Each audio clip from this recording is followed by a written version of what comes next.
Israel के शहर मिकदार shames नाम का जो शहर, वहां फुटबॉल स्टेडियम में मैच चल रहा था।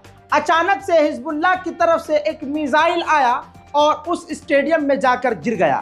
ब्रेकिंग न्यूज में आपको सीधी खबर बता रहा हूं कि इस हमले में यहूदी 10 मारे गए हैं, 10 इजरायली मारे गए हैं। बुरा यह हुआ कि उस हमले में जो 10 मारे गए उनमें एक बच्चा भी है, जिसका पूरा फायदा अब इजराइल उठाएगा। हजरात, जब एक यहूदी मारा जाता है तो एक के बदले 200 फिलिस्तीनियों को इजराइल कत्ल करता है।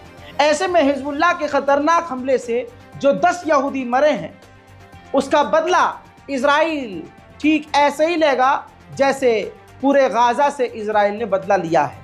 मेरे दोस्तों, जब यह हमला हुआ तो चारों तरफ इजराइल के अंदर भगदड़ मच गई थी।